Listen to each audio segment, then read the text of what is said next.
ચોમાસા પૂર્વે મલેરિયા અને ડેન્ગ્યુ જેવી મચ્છરજન્ય બીમારીઓ સામે લોકોને જાગૃત કરવા સુરત મહાનગરપાલિકાના ઉધના સાઉથ ઝોન દ્વારા વિશાળ જનજાગૃતિ રેલીનું આયોજન કરવામાં આવ્યું. પાંડેસરાના પિયુષ પોઈન્ટથી દક્ષેશ્વર મહાદેવ મંદિર સુધી યોજાયેલી આ રેલીમાં અધિકારીઓ, આરોગ્ય વિભાગના કર્મચારીઓ અને કોર્પોરેટરોએ ભાગ લીધો હતો. રેલી દરમિયાન નાગરિકોને ઘર અને આસપાસ પાણી ન ભરાય તેની કાળજી રાખવા તેમજ મલેરિયા, ડેન્ગ્યુ અને ચિકનગુનિયા જેવા રોગોથી બચવા જરૂરી સાવચેતી રાખવાની અપીલ કરવામાં આવી. સ્વચ્છ પરિસર સ્વસ્થ પરિવારના સંદેશ સાથે મનપાએ ચોમાસા પૂર્વે રોગચાળા સામે જનજાગૃતિ ફેલાવવાનો પ્રયાસ કર્યો. નામ ડૉક્ટર કિંજલ પટેલ, નાયબ આરોગ્ય અધિકારી ઉધના ઝોન.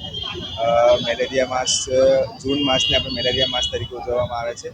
જૂન માસમાં વરસાદની શરૂઆત થાય. વરસાદની શરૂઆત થયા પછી પાણીના ભરાવાના કિસ્સાઓમાં મચ્છરનું બ્રીડિંગ અને મચ્છરની ઉત્પત્તિઓ થઈ શકે છે. તો એ ના થાય તેના માટે તમામ મ્યુનિસિપલ સદસ્યોને આમંત્રણ આપી આપણે એક જનજાગૃતિ રેલીનું આયોજન કરવામાં આવેલું છે, જેના લીધે આ લોકો જાગૃત થાય અને આ ચોમાસામાં બને એટલા મેલેરિયાના કેસ ના આવે અને મેલેરિયા મુક્ત ના રહે તેવી અપીલ કરી છે. વરસાદ પડે તે પહેલાં આપણે જે બી તમારા ઘર હોય, અગાસી હોય કે છાપરા હોય એની ઉપર જે બધા નકામા સામાન પડેલા હોય, જેમાં પાણીનો ભરાવો થઈ શકતો હોય, તે તમામ પાણીના જે ભરાવા થઈ શકે તેવા પાત્રોનો નિકાલ કરીએ. કન્ટેનરો જે એ લોકો યુઝ કરે છે તે લોકોને હવાચુસ્ત રાખીએ. એ લોકોની ટાંકી હોય તે ટાંકી હવાચુસ્ત બંધ રાખીએ.